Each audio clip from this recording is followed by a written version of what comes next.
And well, India Today is the only channel reporting directly from the heart of the disaster zone in Dharali. Our team is on the ground bringing you the latest updates and first-hand accounts from the flood-affected areas as rescue and relief operations continue.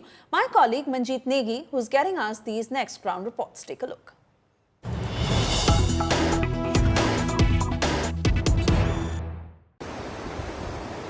पाँच अगस्त की भीषण आपदा के बाद आज तक की team Delhi से ऋषिकेश उत्तरकाशी होते हुए हम बड़ी मुश्किलों के साथ यहाँ पर पहुँचे हैं। कई किलोमीटर पैदल चलने के बाद हम आज तक पर आपको इस भीषण आपदा की एक्सक्लूसिव तस्वीरें दिखा रहे हैं। और ये हर्सिल का वो इलाका है जहाँ पर करीब 4 बजे वो सैलाब आया। ऊपर छोटा एक बरसाती नाला था, यहाँ पर मौजूद जो पुल था, जो गंगोत्री हाईवे जोड़ने वाला पुल था और हर्सिल कस्बे को जोड़ता है, तो पुल बहा। और उसके बाद आप देखें कि पूरा जो ये इलाका है 15 फीट जो मलबा है उसके नीचे दब चुका है। यहाँ पर कुछ भी अब नज़र नहीं आ रहा है, जबकि एक बड़ा आर्मी का कैंप था, तो ये मार्केट यहाँ पर थी हर्सिल की, वो दब चुकी है। और यहाँ पर अब 15 फीट के आसपास ये मलबा है जिसमें कुछ भी नज़र नहीं आ रहा, सिर्फ रेत और पत्थर और ये पानी। और सामने भागीरथी नदी का बहाव अपने चरम पर नज़र आ रहा है इस वक्त। और अब यहाँ पर अभी भी लोगों को जो हादसे और सैलाब का शिकार हुए हैं उनको ढूंढने का, निकालने की कोशिशें चल रही हैं।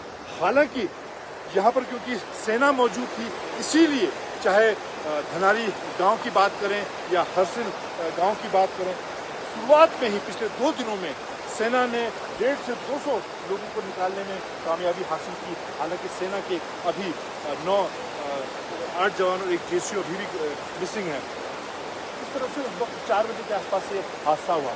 साहब, ये जैसे ही दराली में सैलाब आया उसके बाद में ये नाला है ना, ये नाला ऐसा था कि यहाँ से 15 से 20 फीट नीचे था। इसमें से रोड है, ये रोड कम से कम 20 फीट नीचे दब चुका है। इसके ऊपर पूरा सैलाब आ गया। यहाँ जो आप खड़े हैं ये हर्सिल ओनर है। ये नाला बिल्कुल यहाँ से कम से कम 30 मीटर आगे से चल जाता। यहाँ पर बिल्डिंग शुरू थी हमारी, ये पूरी बिल्डिंग बनी हुई थी, पूरा कैंप था, ये पूरा कैंप बना हुआ था। इस कैंप कम से कम 15 से 20 फीट हमारा कैंप नीचे दब गया। कुछ तो नीचे दबा हुआ, कुछ सैलाब के साथ तो बह गया। यहाँ पर एक ही बिल्डिंग बची हुई है, जो 15 से 20 बिल्डिंग थी उनमें से कुछ नहीं बचा, जैसा अब कुछ है ही नहीं। यहाँ पर पूरा कैंप था जो कि आप देख रहे हैं, एक बिल्डिंग बची हुई है हमारी। ये पूरा इस तरीक़ा से बना हुआ था कि पूरा कैंप था, लोअर कैंप बोलते हैं हमारे इसको, हमारा था आरपी गेट से निकलते ही। और ये चारों तरफ से मलबे से 15 से 20 फीट नीचे दब गया। आप देख रहे हैं गंगा जैसे भागीरथी उधर बिल्कुल थोड़े थोड़े पानी बहता था और हमारा कैंप ऊपर था। अब यहाँ ऊपर जो नीचे था वो ऊपर कर दिया 15 से 20 फीट। और यहाँ पर अब कुछ नहीं छोड़ा, हमारा पूरा कैंप तहस नहस हो गया।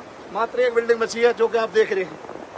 ये यहाँ पर जो आर्मी मेस मौजूद थी उसका ये किचन है। और ये इसकी हाइट अगर देखें तो ये 12 फीट ऊंची किचन थी। और अब इसकी हाइट आप देखें, ये मलबे में पूरी तरह से दब चुकी है। ये अंदर जो किचन का सामान है वो नजर आ रहा है, बाल्टी अंदर नजर आ रही है। ये दरवाजा देखें, ऐसे लग रहा है जैसे खिड़की बन गई हुई दरवाजे हैं। यहाँ पर ये फ्रिज आप देखें, ये फ्रिज नजर आ रहा है किचन का। ये मिक्सी यहाँ पर पड़ी हुई है। यहाँ पर जो आर्मी मेस थी, जो आर्मी के अधिकारी और बाकी लोग यहाँ ठहरते थे, वो उनके लिए यहाँ पर किचन का खाना बनता था। अंदर किचन का सारा सामान, मिक्सी यहाँ पर नजर आ रही है, ये शीशा नजर आ रहा है। तो ये जो बचा हुआ एक स्ट्रक्चर यहाँ पर किचन का हम आपको दिखा रहे हैं, किस तरह से उस दौरान ये हादसे का दौरान इस तरह से मलबे में तब्दील हो गया। हमारे साथ सिपाही संग्राम सिंह है जो 14 राजदीप के, जो यहाँ पर उस दौरान मौजूद थे और उसमें उस भीषण जो बाढ़ आई उसमें फंस गए थे। आप बताइए क्या हुआ उस वक्त और कैसे आप यहाँ पर फंसे?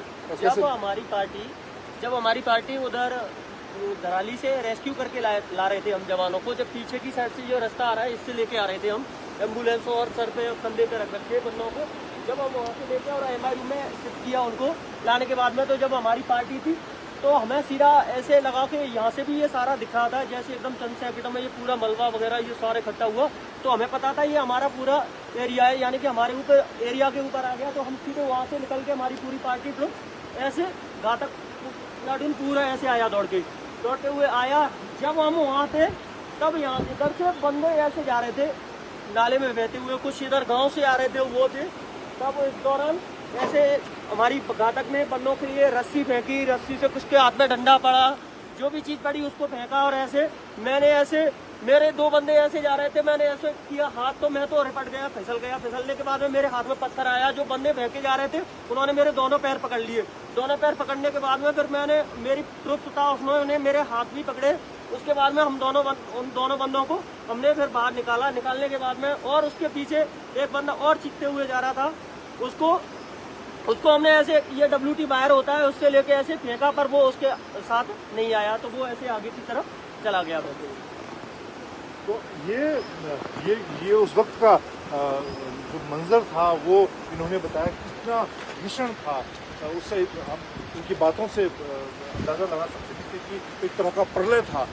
लोग चाहे धराली से बहते हुए लोग इस भागीरथी नदी में थे, या यहाँ जो लोअर कैंप में आर्मी के जो जवान यहाँ पर मौजूद थे, वो किस तरह से न सिर्फ लोगों को बचा रहे थे बल्कि अपने उनके जो जवान थे जो इस हादसे के दौरान अब मिसिंग हैं, वो इस भारी जो भीषण बाढ़ थी उसमें फंस गए थे।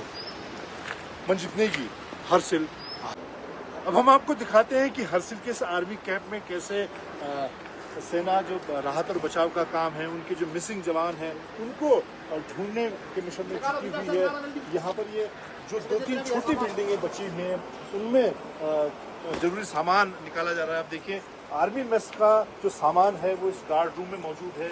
यहाँ पर ये बिस्तर, ये बेड, गद्दे नजर आ रहे हैं, ये अलमारियां नजर आ रही हैं जिसमें जो मेस का सामान है वो मौजूद होता है। ये बड़े बॉक्सेस हैं जो जिनमें जरूरी साजो सामान रहता है, और उनमें अब सेना के ये जवान 14 राजपूताना राइफल के जवान जरूरी सामान ढूंढ रहे हैं। अपने उन साथियों को भी की ढूंढ की जा रही है जो 8 जवान, एक JCO इस हादसे में मिसिंग हैं अभी, और उन्हें तब तक उनको ढूंढा जाएगा। ये देखिए ये पर्स मुझे नजर आ रहा है, ये आई कार्ड, ये पर्स, ये आई कार्ड, इस तरह से ये पूरा जो अब सिर्फ मात्र ये एक छोटी बिल्डिंग यहाँ पर बची हुई है, जबकि वो बहुत बड़ी ये आर्मी की मेस थी।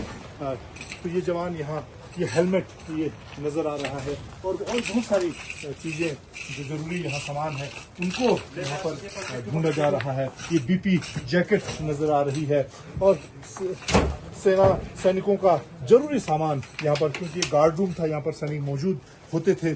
और अब सिर्फ ये एक तरह से सिर्फ मलबा में दबे हुए जो सामान है, जरूरी सामान है, उसको यहाँ पर निकाला जा रहा है।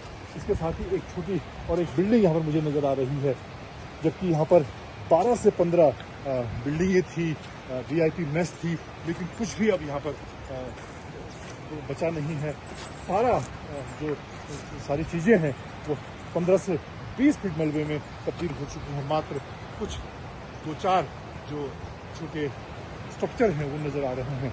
तो उससे इस बात का अंदाज़ा लगाया जा सकता है कि किस तरह से, कितना भयंकर भीषण ये उस वक्त यहाँ पर जो सैलाब था वो था, और उसमें यहाँ पर किसी भी चीज़ को नहीं छोड़ा, सारी चीज़ें एक तरह से मलबे में तब्दील हो गई।